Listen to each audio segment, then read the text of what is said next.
When you're in a conversation with someone or you're in a social setting, it's really natural to be on edge. Is this going well? Do they like me? Did I say something weird?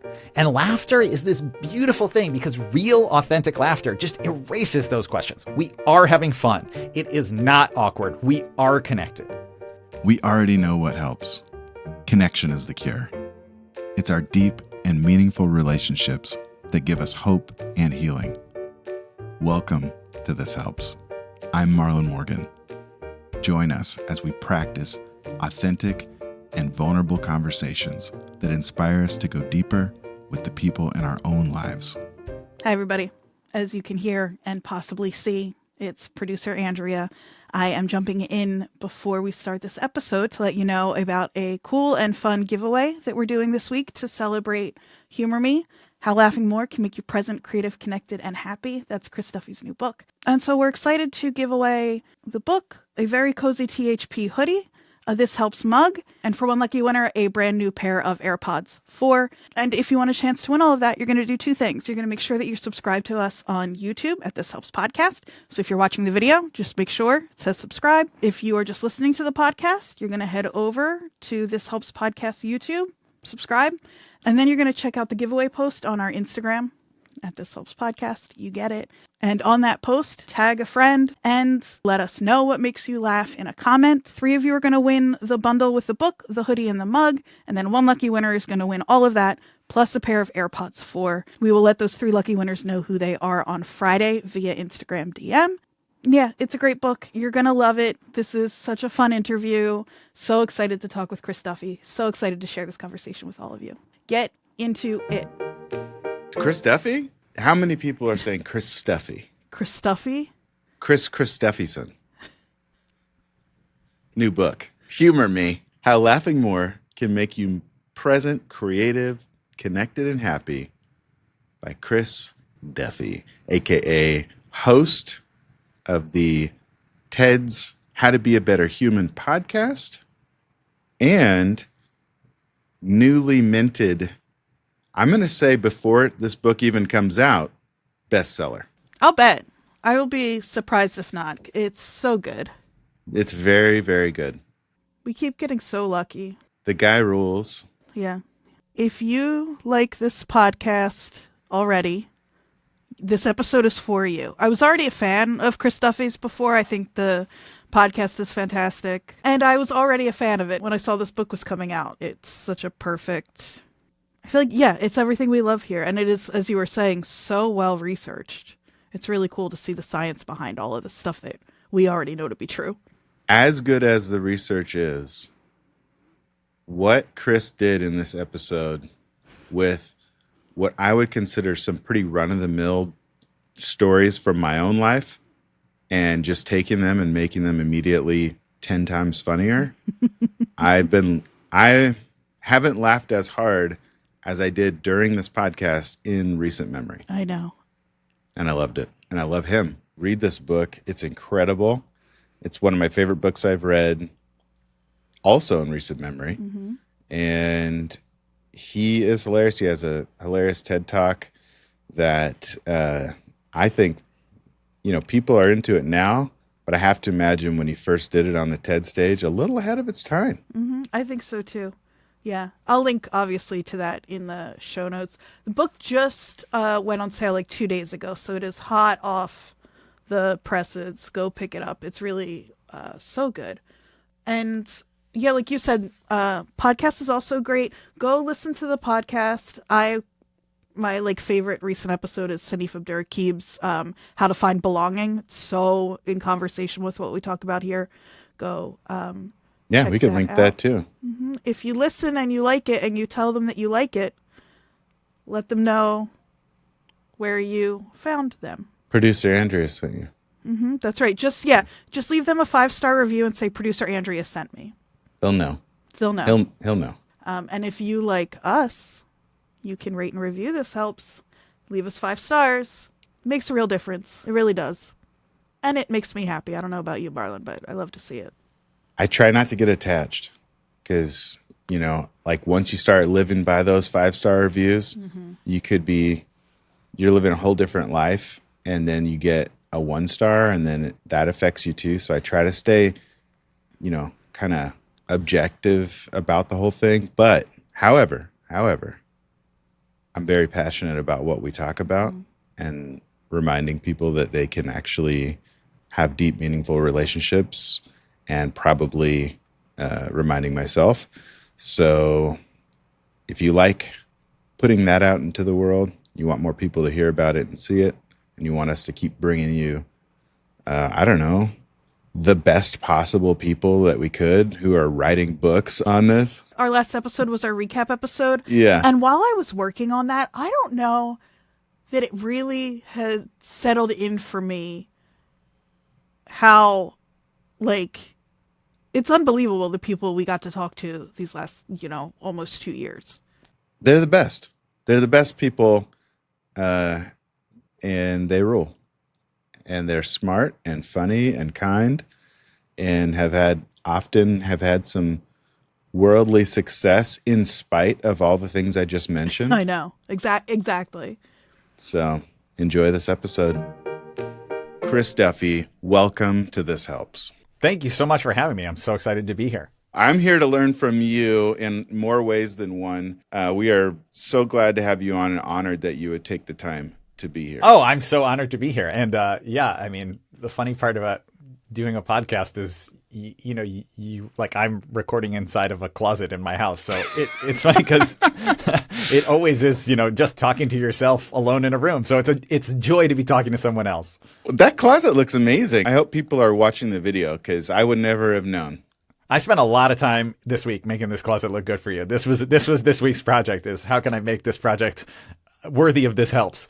Oh my gosh. Well, I feel absolutely honored and cannot wait to talk a little bit about some of the recent stuff you've been up to. Got a chance to read one of the most incredible books I've read in a while, which is called Humor Me. And the byline, How Laughing More Can Make You Present, Creative, Connected, and Happy, by none other than the host of TED's How to Be a Better Human podcast, Chris Duffy. That's me. Yeah. And boy, could I have written a book that would be more apt to go on this show. This is the book written to be booked on This Helps, the podcast. I honestly felt like that the Yes. whole time Yes. I was reading it.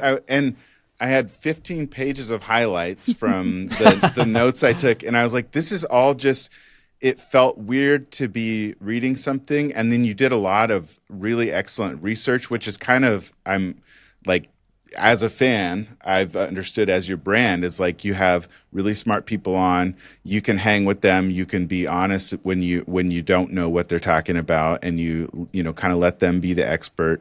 But in this, you've sort of come forward as, I mean, if you're comfortable with it, an expert in how laughing makes you feel and what are some of the benefits especially when it comes to mental health.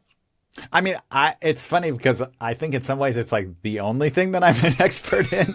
But I do think that, it's been more than a decade of being a professional comedian. And I spent more than 2 years working on the book. So I kind of do feel like normally I would push away the title of expert. But I think if there's one thing that I can claim that on, it's this. I've done a lot of reading and thinking about what humor is and why it makes our lives better. And I really believe in it. I mean, it's a fun part of talking about this book is that I genuinely think this is something that we need more of in the world, is people who are willing to laugh at themselves and other things. Mm-hmm. Which I know that's why I'm so excited to talk to you. I know this is a huge part of what you do and your beliefs.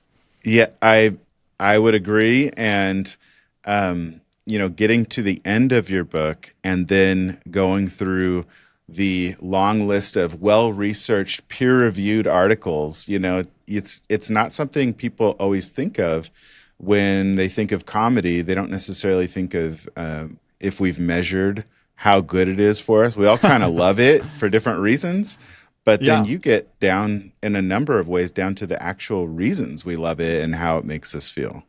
Yeah, I would argue that it's not only not the first thing people think about when they think about comedy, that it's probably not something they think about ever when they think about comedy as a peer-reviewed study. I think that's normally anathema to funny. Yeah. But Yeah, well, I'll tell you one reason why I cared a lot about having this book be like deeply fact checked and researched is because I am a person who my natural inclination is to prioritize the story. I like to make something a good story. I like to make it funny, and I do a lot in my regular life of what my wife and family members call comedic foreshortening, where like they'll hear a story that they were part of, and they're like, that's not like exactly how it happened, but that is the funnier version. So it was very helpful with the book to have like a professional fact checker go, yeah, you can't do that. It has to just be true. It has to be the facts. You wrestle with that, and you have a lot of hilarious footnotes throughout the book, which I would say, when you read this book,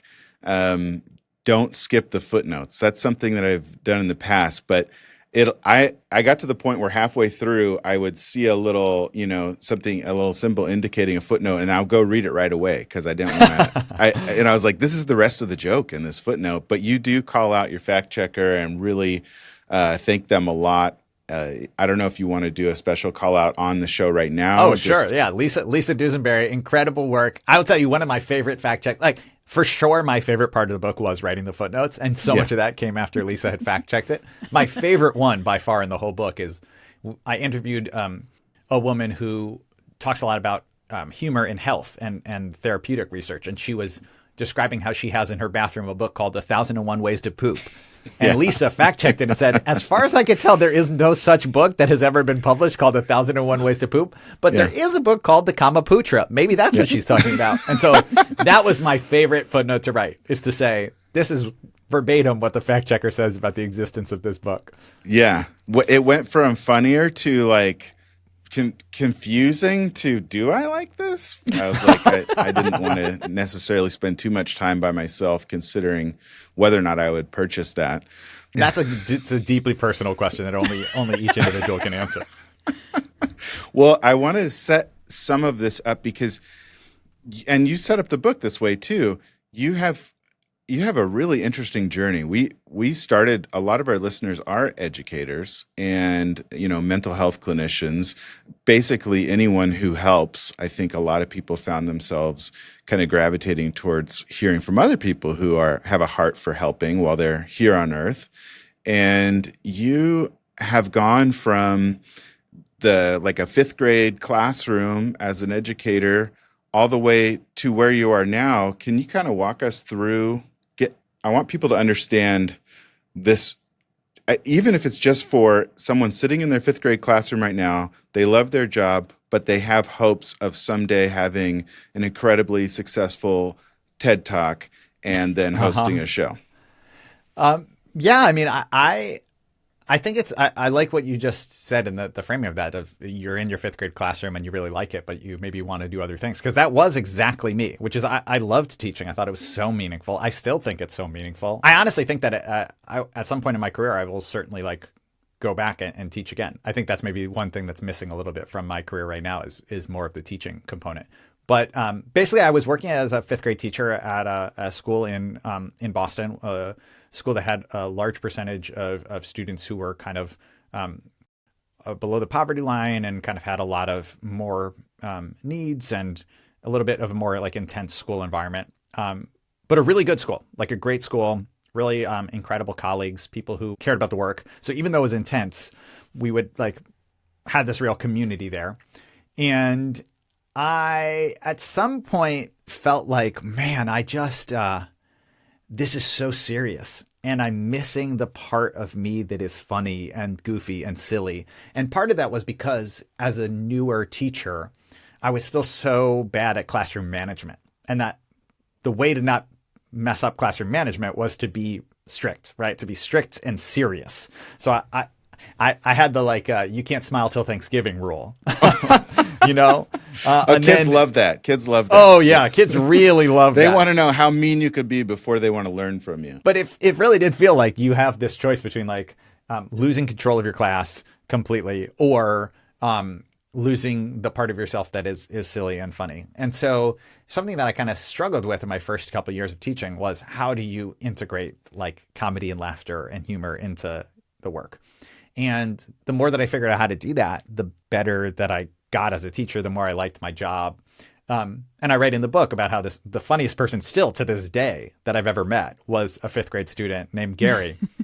And Gary had a column in the school newspaper where he was a cafeteria critic he was a food critic who reviewed cafeteria food, which I include some of his best reviews in the book. And it was just so funny and so fantastic. And he's just so creative and weird in the best way that it made me remember how fun it was to laugh. And that was like a real turning point for me. And then as far as how I got from there to here, the short version is basically, I never thought of comedy as a career, right? It was kind of the same thing as being like, I'd like to be the king of England. It's like, well, that's just... or the king of comedy back in the 90s. There was definitely a place for that. Yep. Exactly. Yep. You could be the king of comedy. Yeah. But it just didn't seem like a possibility. And so I started doing comedy just as a way to blow off steam and have fun and laugh and try and, get in touch with myself and not be like a role model, like authority figure in some places. Right. And, did that work for classroom management? I mean, when the kids realized that you could be funny, how did that affect your ability to manage the classroom? That's a really tough question to answer. It's a good question. I think the short answer is that I got better at classroom management the more that I did, the more that I taught, because I just knew the answers. And I think so much of it was knowing the answers to like, how do we get tissues when our nose is running? That I had an answer rather than that the kids would come up with an answer. And so at first it was like, I have to grip so tightly that they can't like find the loopholes. And then by the end, it was like, this is the way that I do things. So you can just like slot into the track. And what kids really want in so many ways is to know where the boundaries are. That makes them feel safe. Yeah. And so once I knew where boundaries were, though, it got better and better. And I think the more that I was tapped into my like full humorous self, I would be able to connect with kids better. And that, if there was one thing that I was good at in the classroom, it was connecting with the kids. The thing that I was probably worst at was the like, here's the rule for how we get the tissues, because the more practical, the practical stuff, I think I would have needed like another 10 years and then I would have been amazing at that, but it would have been 10 really hard years of that. But there were always every year, like a few kids that I just like really deeply connected with and who like felt seen. And that was the most meaningful part for me. And I still am in touch with those kids. Well, just to go back, you mentioned Gary, who, I think he makes an appearance in the book. It's actually a photo of him holding up one of his reviews, which is adorable. But one of the pieces of, I don't know if this is feedback that you gave him, but it's something you mentioned about his comedy, was that it was like stunningly accurate about what the food tasted like, and in almost objectively, because a lot of people were having a problem with it, but it didn't make the people in the cafeteria feel bad about themselves. It was kind of neutral enough or funny enough to kind of bring them in on it. Because, I mean, who's expecting some of those vegetarian dishes to really be that good in a school lunch? But like, how did he strike that balance? I mean, as a 5th grader, it seems like you'd go way too hard and be like, this is gross, this sucks. Or not hard enough. Just a little meta thing. I love how so many of your questions are very like detail and process oriented, which is really cool to think about. I love that. I think that's fascinating and really like a different line of questioning. Thank you. Okay, so for Gary's process. Good. I want everyone to know that. Chris Duffy just said I was pretty good. More than pretty good. Very good. Okay. I always think the mark of a good interviewer, to talk about process, another one, the mark of a good interviewer is like, you give someone, you make someone feel respected in that you've actually done your research and you know their work, which obviously you've more than done that already. But then the other one is you ask them questions where they don't get to just give a packaged, I've said this 100 times answer. And there's I haven't been interviewed enough about my book that I could ever give a packaged 100 times answer. But even if I did, I'm not going to get asked this. So because people are educators and because you're someone who used to work in schools and work with kids and still works in with a lot of young people, I guess what I'll say is, process-wise, of course, anytime you're working with a kid, you give them some feedback and direction, right?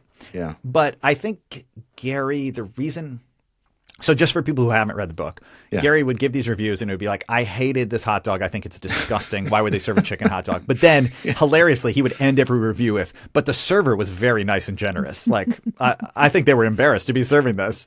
So one is just, it's very funny to me just on a pure comedy level to be like commenting on the service at the restaurant that is the cafeteria. Like that's just like not, it's not like a 5-star waiter coming over and asking like, how are you liking your meal today? You know, they're serving it to you. But I think that there's kind of two things process-wise there. One is Gary authentically really liked the people who were serving the food at the cafeteria because they were giving him food and he loved food. So there's an honesty and authenticity piece. That. And then the other piece is, I think across the board in comedy, and honestly in almost all writing, whether it's comedic or not, the specificity is what makes it work, right? And so when you said like, he could have just said, yeah, it's gross. Right. That is what is funny about Gary's reviews. That's what's funny and great about him as a writer, is how he was extremely specific. I mean, he would pull out these descriptions that I don't think even now I understand, but they were crystal clear. It was clear he did his homework too. Oh, for sure. But like, he said like the pizza smells like your sister after she's just used her shampoo and come out of the shower. And you're like, what kind of shampoo is your sister using? But like very specific.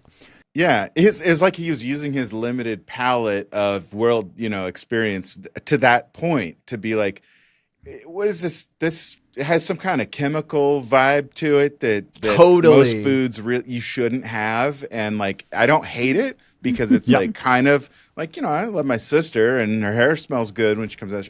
But then it should not be in this food. So you couldn't be offended. You could be confused. You could laugh. That's exactly right. So so I think it's like that combination of like specificity, authenticity, and then like for me, I think the best humor always has like a kindness to it, or like a welcomingness to it. And that's not all humor does, but that's the kind of humor that I like the most. What does seem to be on brand for you, like everything I know about you, and just having seen your TED Talk and a few other shows that you've hosted in the past, you set up a safe space and sort of some parameters without, I think someone going on your show and being like mean humor, you would just be quiet and they would just seem like a jerk. And and it wouldn't be because you were shaming them. It's just because you wouldn't be doing that. Yeah, I think that, how would I put this? To me, one of my favorite things to watch comedically is you set up walls and then a person gets to barge through them and topple them over in a really fun way. And I think that's the kind of chaos that I love. And I think the kind of chaos that I don't like is someone is like pushing over a person or like their boundaries or what they actually feel good about. And obviously there's like, listen, roasts are some of the most popular type of comedy out there. And I don't mind them, but I like the roast as it like used to be, which is like a bunch of friends giving a friend who they genuinely love a hard time. And I don't love roasts the way they are now, which is like strangers saying a mean thing to a person that they've never met before and will never see again. That is just not for me. But that doesn't mean it's bad. It's just not for me. I think the other part is like, you kind of got at this earlier, right? Like Gary in his food reviews is using his like limited understanding of the world to bring it into something broader. And that was my favorite thing about teaching, was that exact experience, was kids coming up to you and having a limited understanding of the world and trying to get into something broader, right? So any teacher knows, if you work in an elementary school, kids come up and they ask you things like, okay, I just have a quick question for you. Horses are real. Yes. And then you say, horses are real. That's true. And then they go, but unicorns are not real. And you go, that's right. Unicorns are not real. And they go, great. Good to know. Now I know which is real and which is not. What a formative experience you get to be part of with that. Right. And then I remember being in like 10th grade and going like, the narwhal is real, but that's just like a unicorn of the water. What are they talking about? That can't be real. And to be introduced to it during, from Buddy the Elf, for me, that I learned it much later in life. If anyone wants to do the math, you're saying that's a real thing. I had to look it up. So that's that. I mean, I think it just all kind of comes back to like, for me, the type of laughter that I find this is the thing that I'm advocating for in the book is how can you laugh more and bring more of this spirit of like welcoming and kindness and connection into your life. And I think that, I actually think that if I was to like critique society has kind of, comedians occupy a very high social status, right? At this moment, comedians are very well respected and make millions of dollars and influence presidential elections to certain degrees, right? Like candidates go on comedian podcasts. But I think people have like, as a result of that high place of comedy at this particular moment, have taken it to be like the thing that is important is getting people to pay attention to you, for you to be the center of attention. And I think that the fun part is actually not the like delivering of the joke, but the generating of the joke, which is you look around at the world and you go, that seems kind of off, or that's weird. Has anyone else noticed that? And I think that's the part that anyone can do, whether you want to be a performer or you never want anyone to look at you in public at all, like to look around the world and go like, there's something kind of delightful and weird there. And that's what I think we need more of, is like laughing at yourself and laughing at the weirdities of the world. One of the things that you advocate for in the book, which, I mean, the byline of the book, if you read it and believe it, which it is true, how laughing more can make you present, creative, connected, and happy. But you deliver on that. And one of the skills, I don't want to, spoiler, if this is too much. Spoil the book. Please spoil the book. Spoil the whole thing. You can read the book verbatim and I'd be thrilled. Okay. The new audiobook read on This Helps podcast. Okay. That would actually, we might have to revisit that idea. I know Penguin Random House will be like, you did not just give legally binding permission. Penguin Random House does not seem like a publisher that I would want to get involved in any kind of negative way with. So no, I don't think so. But what those penguins are famously a bird that you do not want to mess with. I am familiar. Yeah, they can survive anything, really. That's right. The penguin is one of the most lethal animals on the planet. All I want to do is bits right now. But I'm going to take us to what is related to bits, which is the regular person who wants more fun and comedy in their life. You suggest that they sort of, and I know a lot of comics do this, bring around a notebook everywhere they go, or a voice recorder. And some, I think we've both met a few folks who are just like bit machines. Like they're like always like, you cannot, and you get at this in the book too. You explore, I think, every angle of the social piece of laughter and comedy, but just writing stuff down, just noticing things you think are funny. Not like you're gonna like put it all into a type 5 or like try to get on the late night show before there aren't any late night shows. We can talk about that because that's sad. But you suggest that everyone has like a journal or a ledger of hilarious stuff that's funny to them. How does that make them happy? I mean, seems like it would, but it also stresses me out a little bit being a bit of a perfectionist because I feel like I need to like dissect everything. Yeah, well, first of all, I think that's really funny all on its own, right? And I think that's something you should write down in your journal of things that make you laugh. Is that I'm trying to be a perfectionist even in my list of things that are funny that no one else will see. Well, to answer, I'll give you first the like kind of like research-backed answer to this, and then I can give you a more philosophical answer, which is one of the studies and practical ways that humor is put into place that I researched in the book and was really surprised to learn was this nursing home in Hong Kong. And nursing professor Mimi Tsai, she ran a 12-week program with residents where basically they had them like take like a humor class. And one of the big parts of the class was that they found things that made them laugh and they put them in a folder and then they brought them and shared them with the other residents. And at the end of 12 weeks, they found that these people felt way more connected, way less lonely, had a much higher life satisfaction, and had needed fewer doses of painkiller, right? So there was kind of quite a significant therapeutic outcome for residents of this nursing home. And this part is not like a research backed in the same way, but I think it's pretty easy to extrapolate that is a benefit that all of us could have of like connection and increased life satisfaction. If it can work in a nursing home, I think it can. I mean, one of the least funny places. Totally.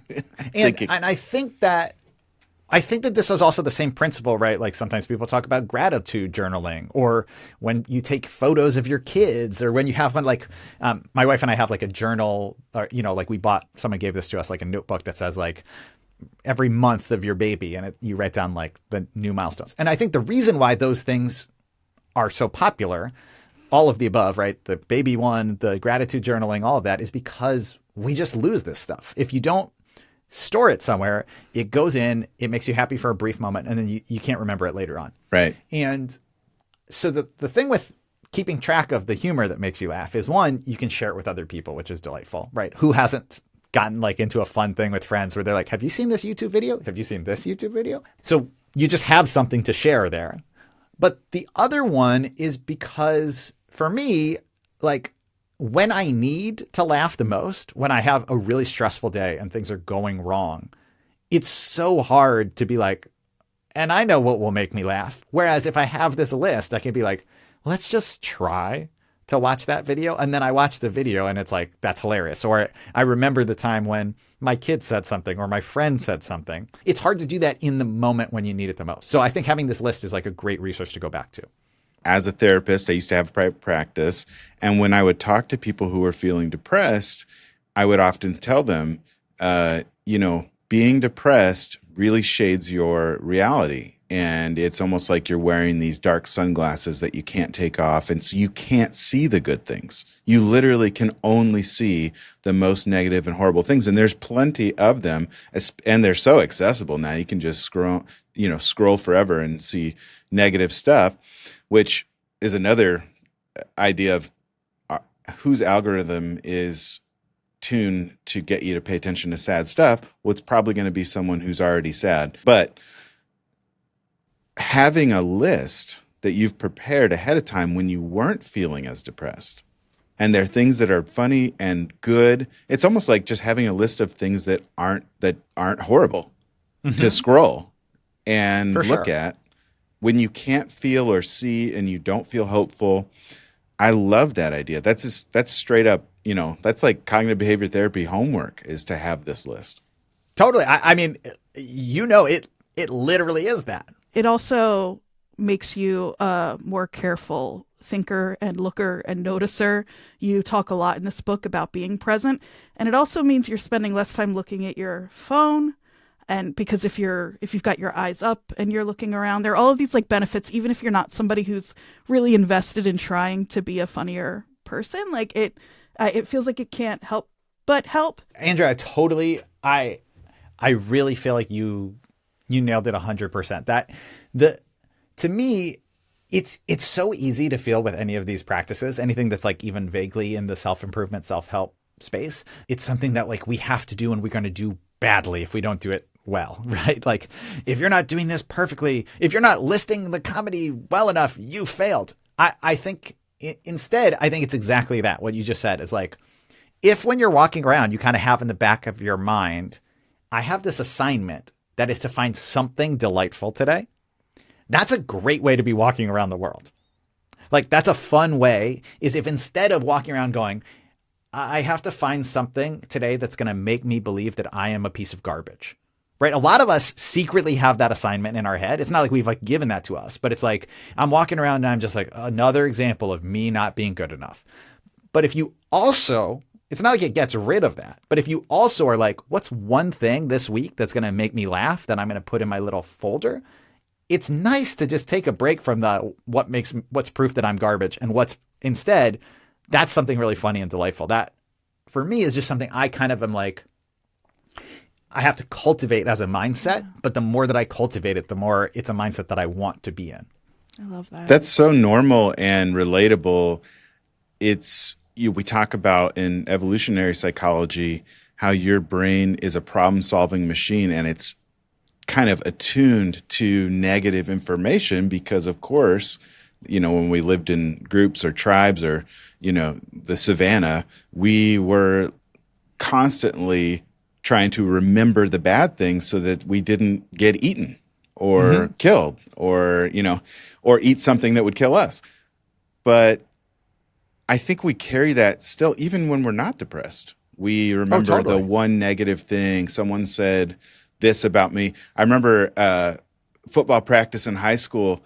My defensive line coach looked over and he's like, "Hey, Morgan." I was like, and this is a big, like, tough guy, played college football. "Morgan, you got a real beak of an upper lip." And I was like, "Oh shit. I've never even thought of my upper lip before." And he had to look through my helmet. And like, I'll do a profile for anyone who's interested. I mean, it's a lip. totally normal. But I never forgot it. Yeah. I never forgot that. And how many hilarious jokes and funny things and joyous occasions have I had since then? Tons. I can't think of one right this second. Totally. Beak of an upper lip. That's a really interesting example because, like, one, that's like such a shitty thing for a coach to say to a kid. It was so random too. Like, what? It's so like, what are you, like, cool, tough coach? I already respect you. What the hell was that? Get eyes off the lips, bro. It's also very like 1920s. Like, you got a beak of a lip, brother. I'll see ya downtown. Pick up a paper for a dime and put that beak of a lip to work. So it's a little weird in that way too. But I love thinking of it in that accent. I'm just, yeah, okay. But I also think, like, you know, a great example of how our brains work is that this exact thing, right? Like, you were giving the, like, how many times has someone said something funny, but, like, I guarantee you many times in your life, a stranger or someone you only loosely know has gone like, "What a handsome guy," said something to you like, "Looking good." And those times don't stick 10 years later, right? Like, surely people have been like, "Wow, Marlon, you're such a handsome guy. Oh, looking good." You know, that kind of stuff has happened, and you can't conjure it back up because it doesn't stick in the same way. I just think they must not have seen me from the side. I'm like, they must not have seen my profile or understand the way Al Capone talks, because totally, that's together perfectly. Yeah, you're like, "I've never heard it from a gangster. That's what I need." Yeah, never heard it from an old timey Bugsy Siegel. Never said I was handsome. Chris, you have made this memory to me. Yeah. It was neutral to bad previously. It's one of my favorites now. I'll never think of that guy saying that in any other voice. It's incredible. Thank you. Oh, great. Well, listen, that's the power of humor. It can reframe the stuff. You're healing my wounds on this show, but you do talk about the healing nature of humor. Mm-hmm. And if we can combine that, you kind of got at this earlier, as to what jokes are, you don't say good and bad. I think you're kind of getting at helpful versus unhelpful. And you talk about punching up, punching down. And I think people outside the comedy world, not that I'm totally in it, I love it, but people outside of the comedy world, they don't really know what you mean by that. Can you help us explain healing and then how that relates to punching up and or down, or yes, laterally? Great. This is I'm thrilled that you brought this up. So humor has a really important healing power, I think. And, you know, I make a lot of jokes in the book about the, like, literal healing power of humor, because a lot of people say, like, holy humor is basil, the best medicine. Yeah. And I'm always like, I'm not sure that humor is the best medicine. Like, penicillin is very effective, and I would rather have penicillin. But I think that humor can play a really important role in physical and emotional healing, as like one of the people I interviewed calls it an adjunct. He's an emergency room doctor, but as something that helps with the other parts. That guy's hilarious, by the way. We should talk about the things he's saying to patients. Well, yeah, Dr. Jeremy Faust, he's so funny and so great. And I think that, you know, like we just talked about on the show, the way that humor can help you reframe something or see something differently is really important for physical and emotional healing, right? Like, for physical healing, if you can be distracted from pain and from suffering, that's actually quite an important clinical outcome. And for emotional healing, if you can look at yourself and laugh at your foibles and your imperfections and the ways that you fall short instead of beating yourself up, that is a goal that I think many therapists and clinicians would love for their clients to reach, is to get to a place like that. It's hard to prescribe that, but yeah. One of the people I talked to is Dr. Tracy Foose. She used to run the anxiety lab at Stanford, and she talks about how humor for her can be a way of injecting ambiguity. And so what that means is just like, maybe you're not seeing it in the only way it can be seen. Like a joke can make us laugh, and then we go like, actually, maybe you kind of got a point. A lot of times when we laugh, we say like, that's so true. And it's something that we hadn't articulated to ourselves before. So I think that's a really important piece. But humor is not some sort of like only good tool. And I think the key thing to remember here is you can also use humor to make people see themselves in a really bad way, right? Like people laugh. Anytime you see a bully in a movie, it's like they say something and then all the other kids are pointing and laughing at the kid. Right. So they're laughing. It's humor. But that's not the helpful humor. That's not. But a lot of times it's like just dumb and mean. Totally. A lot of times it's, and I hate to be the bullying bullies on this show, but a lot of if there's times one in group. those yeah, I think we'll I think if there's one group you can bully, it's bullies. Wonderful. That's good news because I have to put this anger somewhere. When it comes to deciding whether humor is helpful or unhelpful, one test that comedians often talk about is this idea of punching up or punching down. And so punching up is you're pointing your humor, you're punching at someone who is more powerful, who has more status than you. And punching down, the kind you don't want to do, is hurting someone who is already lower status, already kind of on the ground. I think this is something where, like, in some ways that's like technical comedian speak. And in other ways, it's just something that we all intuitively get, right? Like if the boss of the office walks in and makes a joke making fun of the lowest paid person in the office, that kind of sucks. But if the lowest paid person in the office walks in and makes a joke making fun of the boss, we're all kind of like, that guy rules. Yeah. We love that you made fun of the boss. Sure. Truth to power. Yeah. And I think part of that is just like, this is part of what bullying is like a power imbalance, right? The popular kid making a joke about the least popular kid is not fun.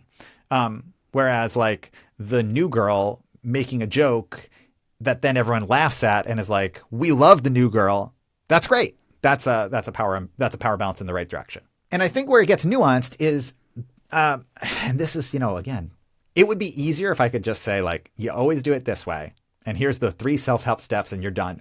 But it always is context specific and it's always dependent on you. So if Andrea is making a joke about herself, whether that's an okay joke or not depends on what the joke is about and how Andrea feels about herself on that.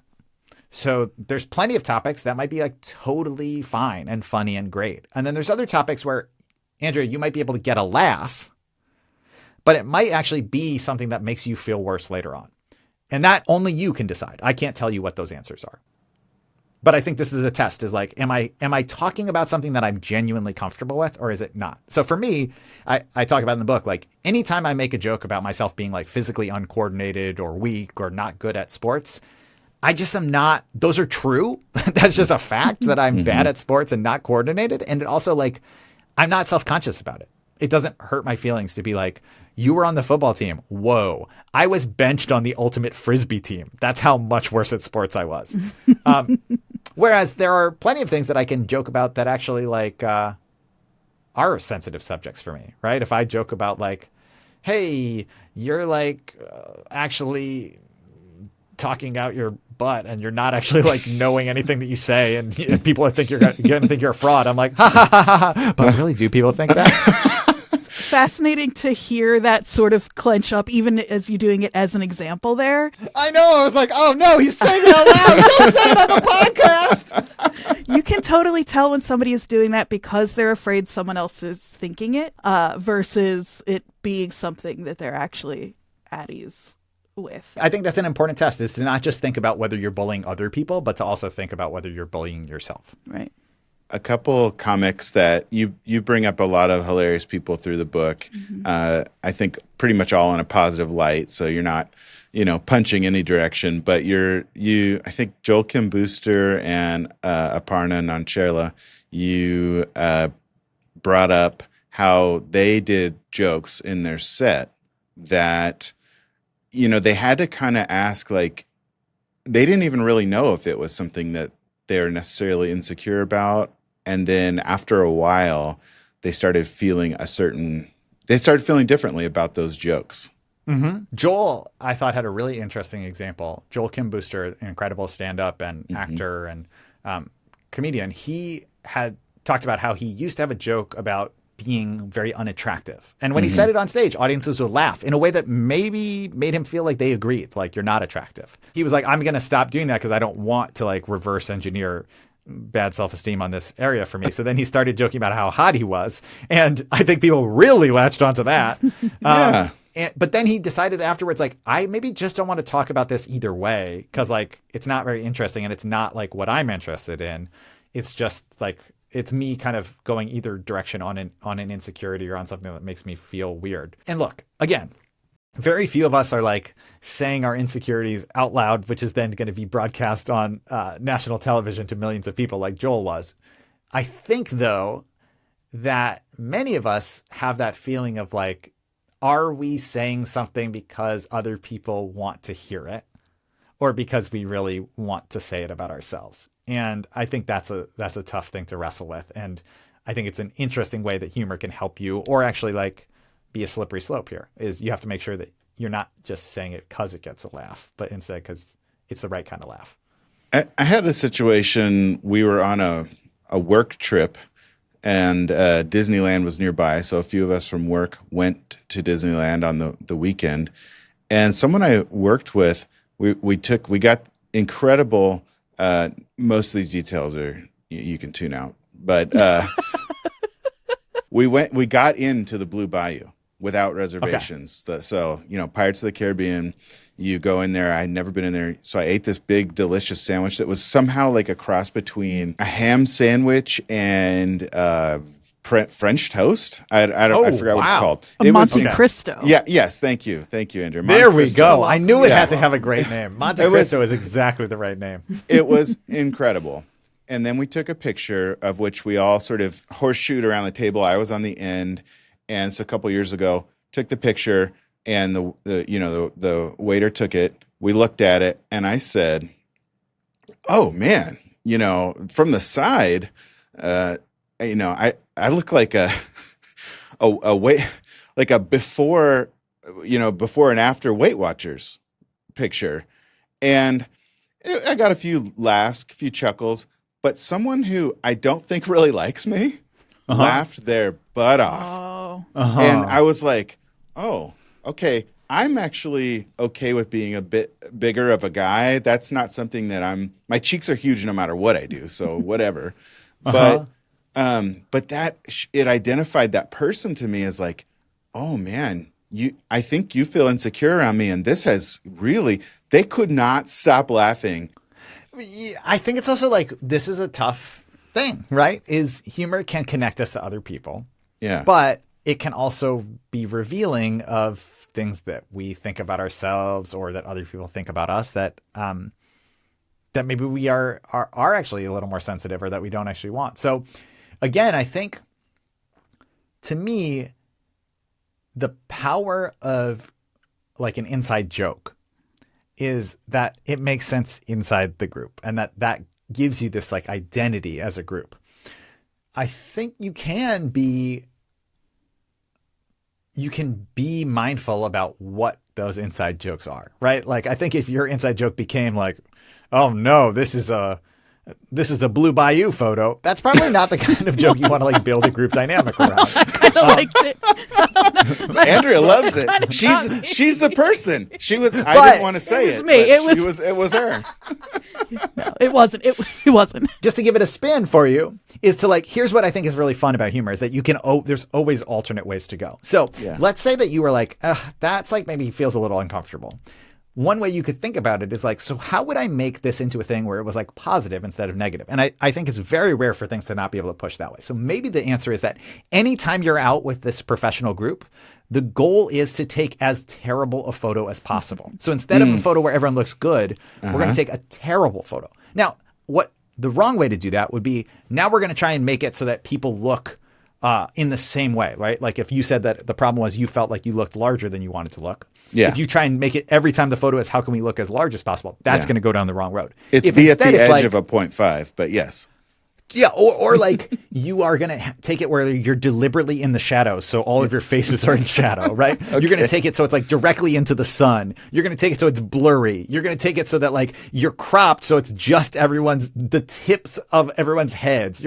There's so many ways you can take a bad photo. And I think if that became the game of the group, then all of a sudden now it's like every time we go out, how can we take a new version of a terrible photo? I think that's the kind of thing that could actually really bond the group together and have it not instead be about this like kind of questionable, like questions around body size and how you feel about fatness and all of that. Instead, it would just be like, what is a terrible photo? We're going to do that every time. And that becomes the game of the group. I love it. I love it. That's a lot of what you talk about when, versus healthy versus kind of unhealthy. I don't even want to label it that, but laughter as a tool for mental health is not one that makes you feel terrible about yourself. It's one that you can, and probably the common denominator is something that we talk about on the show. It's what this show is about, is how laughter at the same time over the same things connects you at a very deep level and makes you feel not alone. When you're in a conversation with someone or you're in a social setting, it's really natural to be on edge. Is this going well? Do they like me? Did I say something weird? And laughter is this beautiful thing because real, authentic laughter just erases those questions. We are having fun. It is not awkward. We are connected, right? And we have such a fine-tuned sense evolutionarily across all cultures. We have a really clear sense of fake laughter versus real laughter. Yeah, you talked about that. That's like also science. For sure, there's clear science that people know when it's fake. But when it's real, we know because we want to know that we're really actually in this together. So like, as far as mental health, right? Like you like being around people who authentically laugh. And it's just this instant pressure relief of like, okay, we're in it. Yeah, I can trust these people. They like me. And you can make it happen more. You can cultivate it. You can build the muscles of making it happen. And you can also just like repeat it over and over, right? If you are with a friend, if I know that every time I'm recording a podcast with Andrea, she's going to have a different weird dog noise happening in the background. That's really fun. And that's true. And every time she'll say it never happens too. Exactly. It'll happen almost every time, but every time she'll be like, he's never. If it could be like we're having a podcast and at the end of the podcast, she's like, gosh, there was no noise. And then I just see in the background, her dog rises up holding a whoopee cushion. I'm like, okay, that's hilarious. She gave her dog a whoopee cushion. Yeah. Right? Like, great. The point being that whatever silly, random little thing is, you can make this connection where then like it's magnetic because now we're looking forward to this thing, which could be really small. It can be just like, I know that we're going to try a different handshake. I know that we're going to have a different little joke in the background. Like the things can be really small and they actually have a really big impact in terms of connection and release of that tension. Yeah. Well, you talk about having sort of a place that you go and volunteer weekly. And it's a group of folks that you wouldn't necessarily see together hanging out on the streets, and maybe you wouldn't have met otherwise in some cases. But can you talk to us about that? Because that was really inspiring for me to hear that you were in a place that could actually be kind of uneventful and or a little bit sad, but you found a way to put humor in it. So I started volunteering at a food pantry, my local food pantry. And I started because it was like low stakes and I wanted to do something good. I had this like, I want to be a good person thing. And then I started just going back every week. And it wasn't because it was such a good thing to do. It was because it was so genuinely fun to be there. And the reason it was fun is because these people have amazing senses of humor. And we laugh the whole time that we're there packing bags and giving the bags out.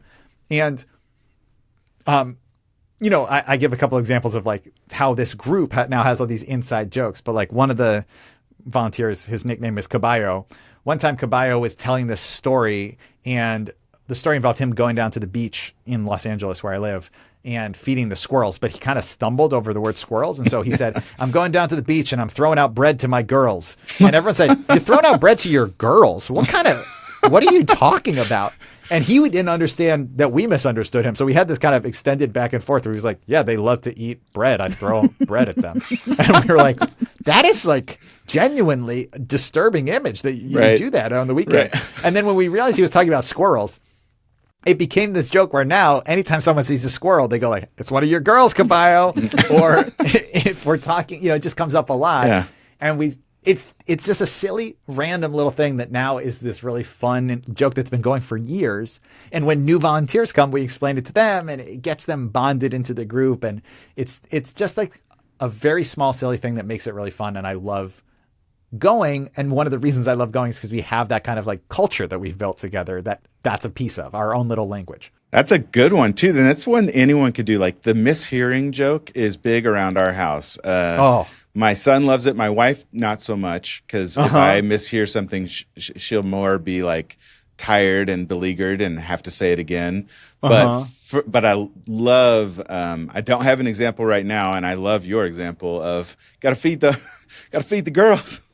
Got to feed the girls. Yeah. I have what's a yours? really, you'll know as I start telling it. And you, Chris, there's something in the book that is, I'm going to tell it, that is something so Okay. similar when your example is introducing yourself to someone and saying like, me named Chris, I think is I forget what it is, but something like that. Yep. And that if they don't laugh, then Accidentally you're speaking like a pirate. yes, exactly. Yep. And then if they Ahoy, don't Chris. laugh, you're like, insides kind of like, Oh no. and in a meeting with Marlon and 3 other people who were all my superiors, I was trying to say generally listeners, and I clear as day said genitally. I couldn't have said it more clear.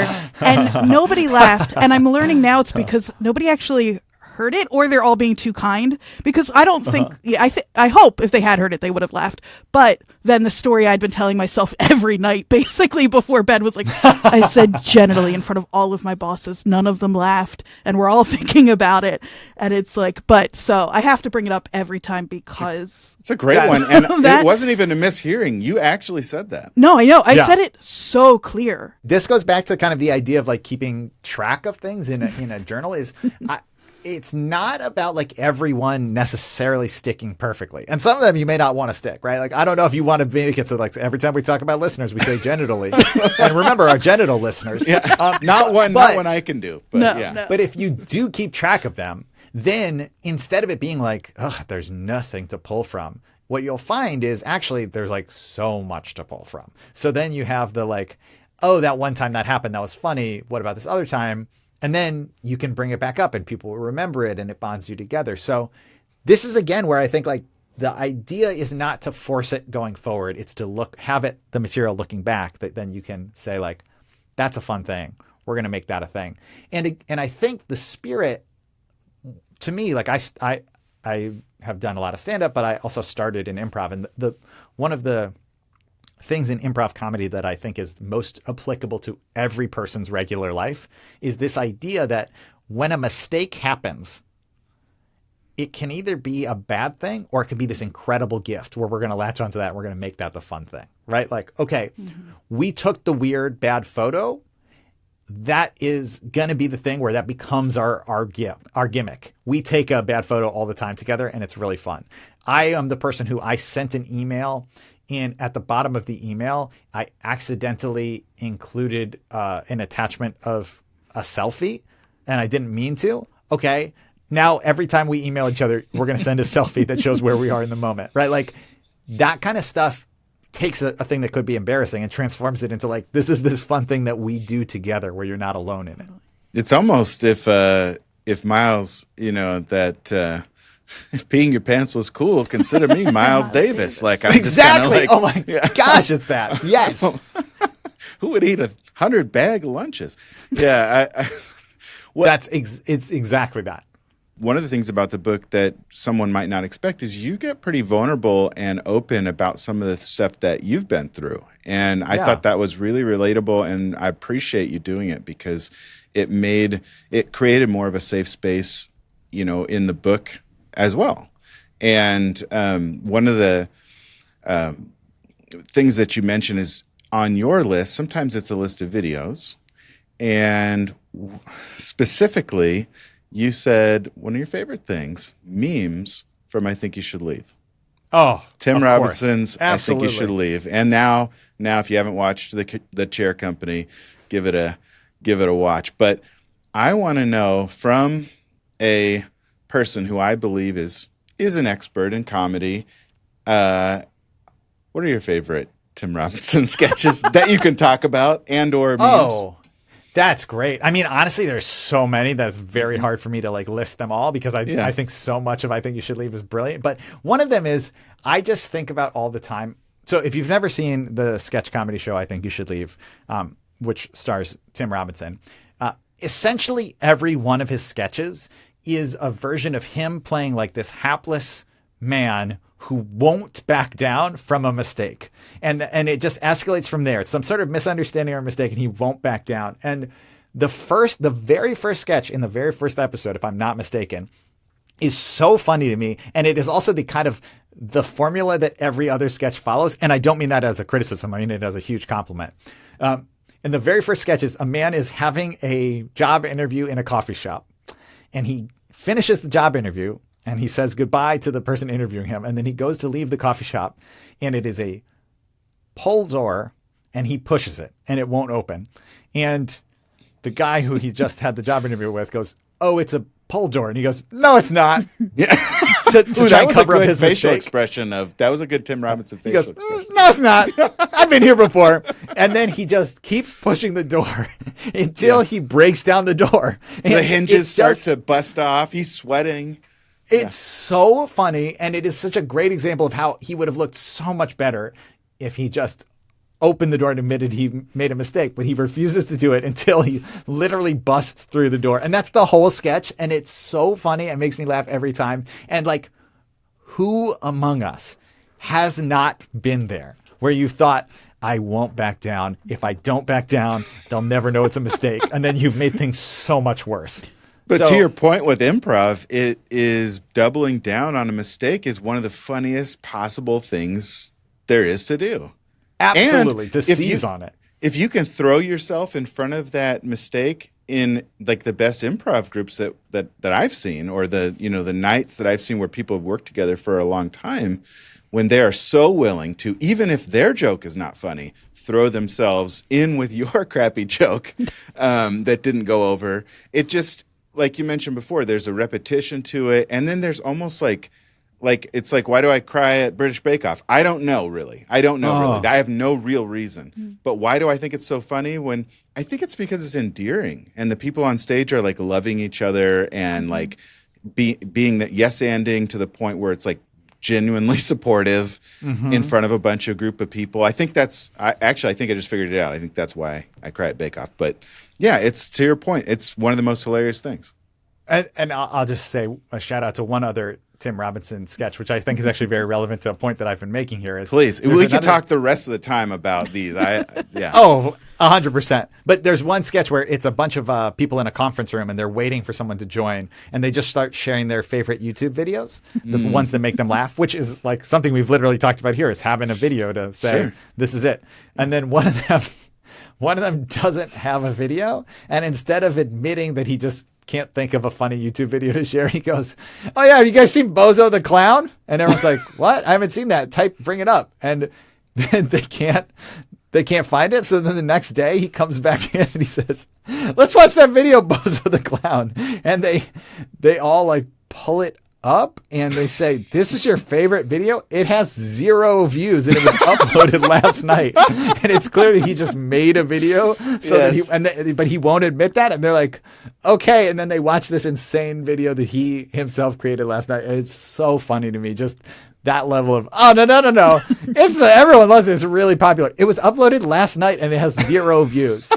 There's nothing more relatable than how shockingly insecure we all are and how much we will do to I think that's part of the bit as well. I think in most of those sketches, it's just like we all feel this way, and we can either connect over it and laugh at it, or you can just keep making big deals of little things, and then it just separates us and makes us feel alone.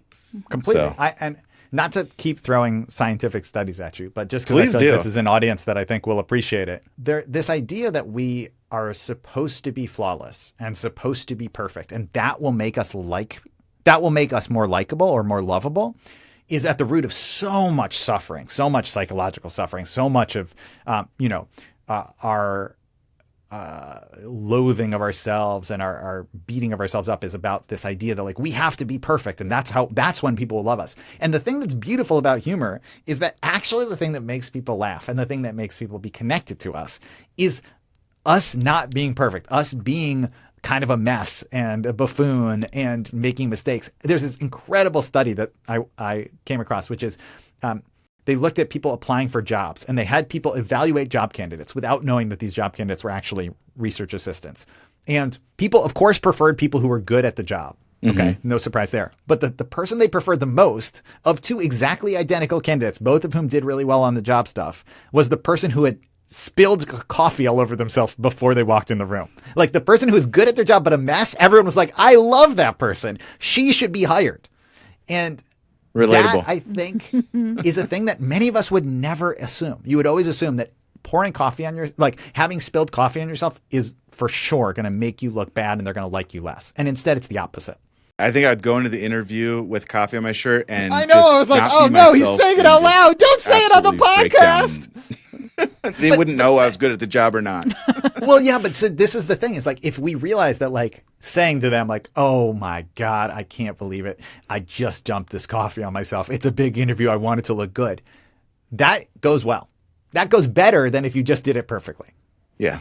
Being able to joke about yourself, it almost... And just acknowledge the truth. Right. It's right. like, this is someone I'd want to work with because they're not going to literally ignore the truth and pull open a push door to save their own... Well, that's the difference between you being a Tim Robinson sketch and being a real authentic person. Is if the bad thing happens and you go, oh, it happened, let's laugh about it, versus you saying, nope, the shirt was always meant to look like this. It does not have a stain. Yeah.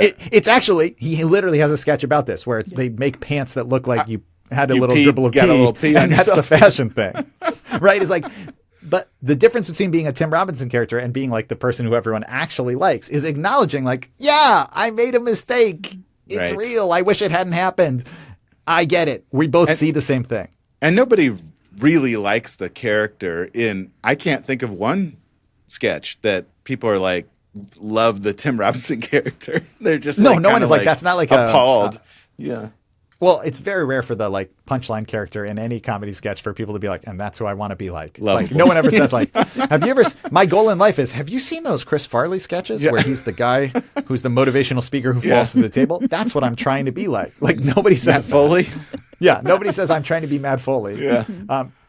But at the same time, if you meet Matt Foley, you're like, that guy's a lot of fun. Absolutely. Yeah. I'm going to have him over, talk to the kids. Yeah. I was listening to Roy Wood Jr. and who I love, and it made me think about the White House Correspondents' Dinner and the time that we're in, and how and when. I'm guessing you've seen most of those because they're usually kind of like the super. I think Roy Wood Jr. calls it the Super Bowl of roundtable events. How have you seen that done well? And and by well I mean helpful, because I think that's the hardest place to. You're punching up, but you're kind of punching everyone, and you don't want to be like, F this place, I'm out of here, everyone sucks. And it's the hardest place not to upset everyone, especially in a political climate like this. But we've seen several of them. Some of them have changed history, in my opinion. But yeah, what comes to mind when you think of the comic at a White House Correspondents' Dinner? I'll give you a brief answer, which is, I think in general, my first thing that comes to mind is that I was really sad that Amber Ruffin didn't get to do it. I think she would have done a great job. Absolutely. And the second thing that comes to mind is that for me, I'm so much more interested in how like a regular person who is not a professional comedian, not on a national stage, could use humor in their life. So it's kind of just like not what I focus on. But people who are far more accomplished, much more talented comedians than I am have gotten to do that and have been incredible at it. And I think that to me, it lands in this tradition of the jester and the jester who can tell truth to power. And there's a long history of that across a bunch of different cultures. And I write about like examples in medieval Iran, in China, in Europe. And I think that the most effective way that you can use humor in that setting, which is a very specific setting, is to say the truth in a humorous way so that the people in the room see the truth, but also so that hopefully this leader has the possibility of acknowledging a truth that would be difficult for them to acknowledge otherwise, politically or personally. And I don't know that that's necessarily a thing that we're able to accomplish all the time or ever necessarily. But I think some leaders are more open to it than others. Sure. And I also think, the White House Correspondents' Dinner is like humor creates a bond and makes you feel like you're in a group and you're all kind of friends. And I'm not sure that necessarily like the press and the political leadership of a country should be friends. Yeah. So, I think the comedian playing the role of jester makes a lot of sense. And the rest of it, I'm not necessarily sure about, to be honest. I just don't know. Yeah. Reading through your book and then kind of going back into my news feed and having to, see what are the limits of comedy and how important even right now there's a moment, I'm not going to speak specifically to it, but where, some folks in power are uncomfortable, or they're uncomfortable being made fun of and would do their best to take those people off the air. And so my question is it because it's true? I mean, is comedy really a threat to somebody's power? Can it be? We live in a time when one of the biggest currencies is attention. Mm. And comedy is a really effective way of getting people to pay attention. And I think politicians understand that. Certainly social media companies understand that. Yeah. Entertainment companies understand that, right? There's a reason why like you have businesses tweeting jokes. And it's not because they like love they're not passionate about the art of stand-up. It's because like if you can get someone to pay attention, maybe they buy like 6 more of your type of hamburger than the opponent's hamburger. So I think it's really about attention. And I also think that's where some of the like less helpful types of humor is humor that is just laughter, that is just at getting people to look at you rather than connect with other people and rather than acknowledging your own flaws and imperfections and making that something that is welcoming.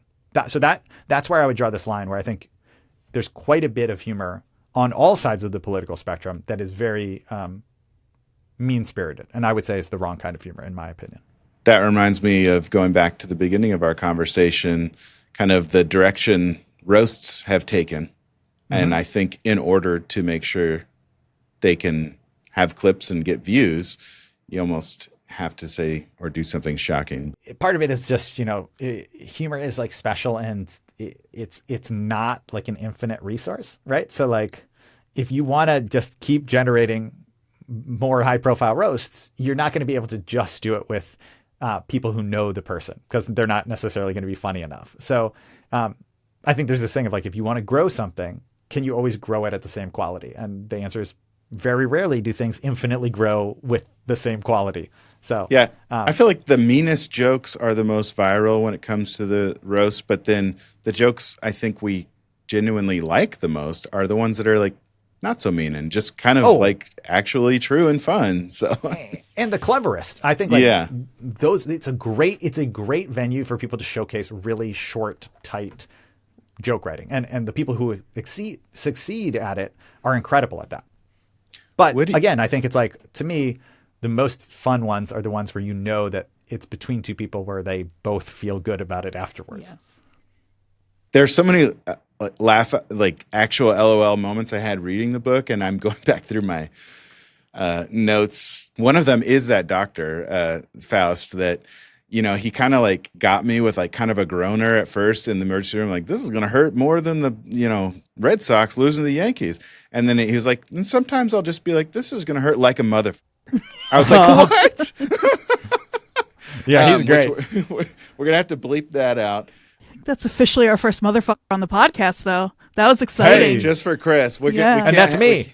And you're not even talking about the word. Real quick, lightning round. Funnier names, because another laugh out loud moment was when you yelled out the Goot in your acknowledgments, thanking the inventor of the Gutenberg press. Funnier name, Dusenberry or Foos? Ooh, that's hard. They both have some really funny syllables, but I think berry is like a tangible thing you can latch onto. So I'm going to say Dusenberry is funnier. Okay. And things that you want people to walk away from once they read this book, ways that you would like society to change, people's lives to get better. What are your hopes and dreams for once everyone reads this book? Because I think everyone will. Wow. Well, from your mouth to God's ears that everyone will read that book. Boy, would I love if everyone read this book. My dream, honestly, is that people would just have, they would laugh more. They would have a better time in their lives, that people would enjoy their life more, that they would take themselves a little less seriously, and that they would be more open to connecting with each other and operate in a world of a little bit more like joy and play and less certainty and judgment. That would be my best case scenario.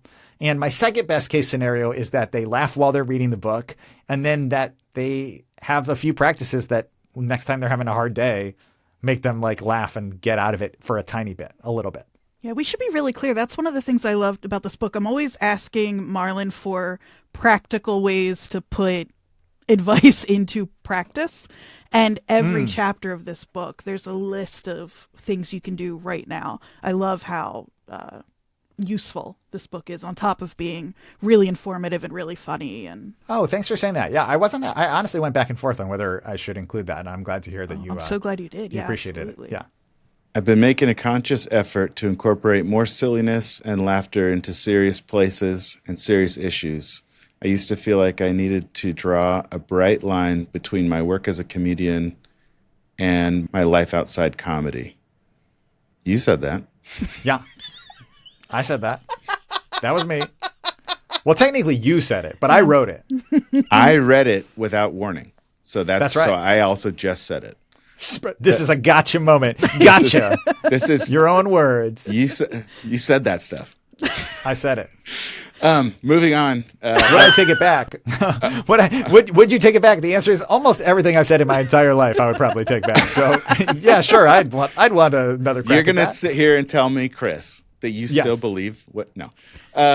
Okay. Honestly, the answer is I would never still tell you that I believe everything that I said. You mentioned a couple other alternate titles for the book. Humor me. 1, Look at Me. 2, I'm a little clown boy.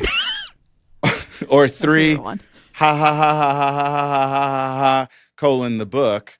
Is there a fourth one that you did not include in this list?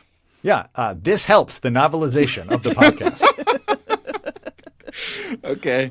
Thank you, Chris. Chris, what I'm hearing from you is that if we can look at the science and use humor to do what we already know helps us feel better, which is connect on a deep level, we can be people who have enough humility to connect with other people, so a safe person, then our relationships would therefore probably be better. We'd have a better time with the people around us. We'd have an easier time connecting with each other, and maybe could even go deeper in our connections and ease some of the tension between some of the things that maybe, we're doing this right before the holidays, but the people will hear it right after the holidays. Hopefully you can infuse some lighthearted, not punching down humor into your political discussions at dinner and really come away with a better life, because we will be happier and actually more connected, more deeply connected to the people we love and the people around us. You absolutely hit the nail on the head. And that's a big promise. So, it takes some work though. It takes some work. And I think you've given us an incredible, fun to read, actual tons of LOLs, which I don't like saying the term LOL, but I'm just going to do it for this. And I think people are going to absolutely love it. And it's a fun and hilarious way to change your life for the good. So, and thank you for narrowcasting a book that is literally the most salient, important book for this podcast so far. Thank you. And listen, if you listen to this, you're going to like the book. I guarantee that. You want to let people know how they can stay connected with you, where Yes, they can find the book and all of that? Thank you, Andrea. You can find the book online. You should be able to search Humor Me by Chris Duffy anywhere you buy books. But also, you can find everything at chrisduffycomedy.com. And you can find all my social media and all of my live tour dates for the book tour and all of that on there. And the incredible podcast, How to Be a Better Human, the TED podcast. Anywhere you get podcasts. Wherever you're listening to this, you could also find How to Be a Better Human. That's right. Well, it's one of the best podcasts I know of. And Chris, I hope we get a chance to talk again soon. I'd love that. I'm going to come into this one normal, Marlon. So I'm only going to have to do it once. I'm not going to come in with weird energy like I so often do. 2026. Resolution, New Year, who dis? Welcome back to Marlon Helps. Re-solutions. I want solutions Again. that we're redoing them. Oh. Huh. I think it has more to do with resolute, but I like that. Or resolve? Huh. I'm trying to change the narrative. I think resolve? I guess they're similar. I don't know. You can promote all the 90s carpet Comet. cleaners from that my mommy sees all you want. But for me, they're solutions I'm taking another look at. I'm gonna re-solution them. I love this episode. I know we already said that too, but I really did love this episode. Yeah. It's got Why me is that guy so good? I love his mid-Atlantic / Al Capone voice. It really Beak. was so fun. That was. Got a real beak on ya, son. I really saw it change something in you. Like It did. I could tell. He released me from that 25-year-old criticism. And it's not like I think of the criticism of beak lip, and I think like, I wish I didn't have this beak lip. It's more like it helped me realize I didn't even actually need to I'd never been able to figure it out. Mm-hmm. My lips are regular. Yeah. I mean, and that's not something that anyone's ever said again or in my life. And what humor can do, and it did in this situation, is it just takes something that maybe sucked, and that sucked, and it makes it like you don't even have to make sense of that. You can just laugh about it because it just sucked. But he made it much funnier than it ever would have been. Yeah, it's kind of what I want to ask you about today. I mean, we saw it in practice, and so I kind of want to get into that. You know, the fact that we even had Duffy on the podcast, like, I've been thinking a lot about the role of humor, almost in a practical sense, especially working with you. You know, some of our first guests being Chris Gethard and Gary Goldman. Legend. Yeah. Both. Well, exactly. That Wellness Together has Laughing Together, which Gethard has been on the podcast to talk about. That program is, it's an improv based, program. It's deeply rooted in humor. Yeah.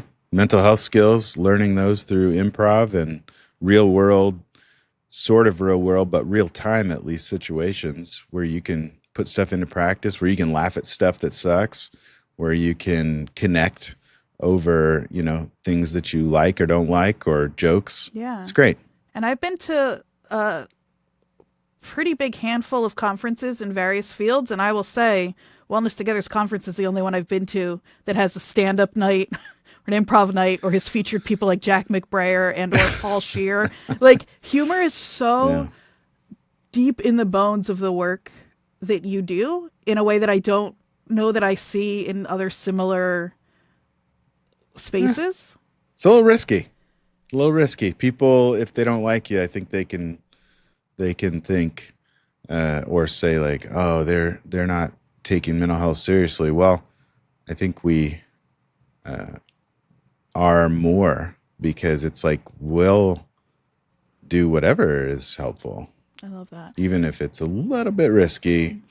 Yeah, and so I didn't want this to just be a commercial for the specific incredible work that is being done here. But what I was trying to figure out was, I don't know, you ever watch a funny movie by yourself?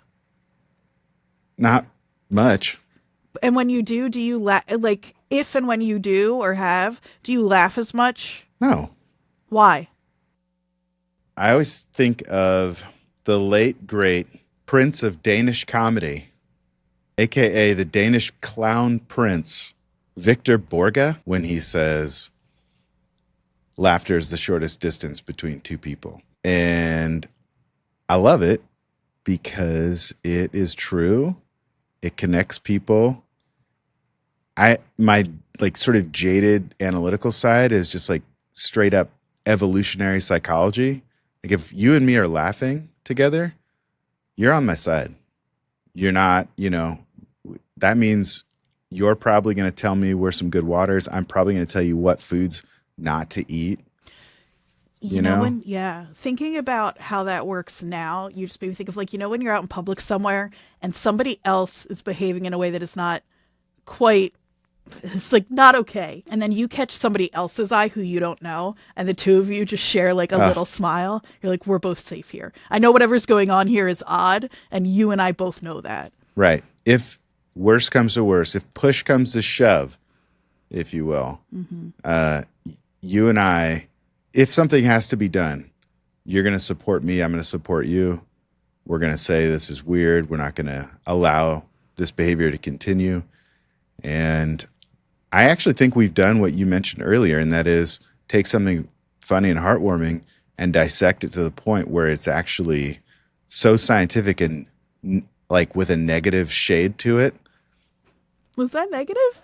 No. Mine was negative. I like bringing evolutionary psychology and I love it though. Like wanting to stay alive, and that's why we like laughing with each other.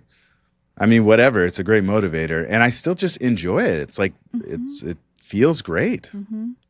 And also, when you break it down like that, though, I think that makes it more meaningful. That it's like literally life saving.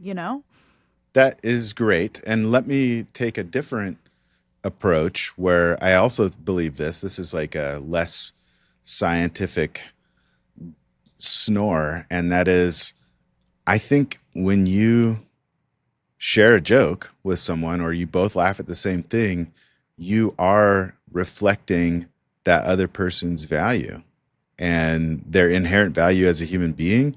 You're like telling them you agree with them, and it's supportive. I love it. And it could just be that. Let's pretend I never said evolutionary psychology, and let's go to what I hope is true, and that is the more spiritual side of things, the more meaningful, heartfelt. Hey, speaking of heartfelt, last night my 3-year-old, Max, I was putting him to bed. We were falling asleep. He was falling asleep. And he said, "Dad, do you want to know what song is in my heart?" Oh, no. I know. What? In your heart? Like, I don't even know if he meant to say in my heart. Like, I think he meant he had a song in his head. And you'll never believe it. No, Max, what song's in your heart? Feliz Navidad. Oh. He was sitting there the whole like 3 to 5 minutes that he was silent. I thought he was falling asleep. He was literally singing Feliz Navidad in his head. In his heart. Oh, I'm sorry. Thank you. Yes. In his heart. He was feeling it right here. Yeah. Yeah, he was. Wow. Yeah. I love that so much. Yeah, well, we can all agree that it's one of the cutest things we've ever heard. Thanks for joining us today. We hope it helped. Stay connected with us at This Helps Podcast and thishelpspodcast.com, we actually do update that website. It's pretty good. You can also review other people's reviews and then think about what you want to say about our show because it helps people find the show. Don't forget to smash that subscribe button on YouTube. YouTube, I don't know if you've heard of it. It's kind of a new platform. We're trying it out. It's us and The Lonely Island, this other group. We're the only two on there right now, but that is actually where most people are finding the show is YouTube. And someday we're hoping it's a big hit. So I think it'll help them out, actually, if you go on there and you subscribe to our show on YouTube. And then hopefully they'll get some more sort of early adopters or users. So don't forget to do that. Smash that subscribe button. Don't miss an episode, and we'll see you next time.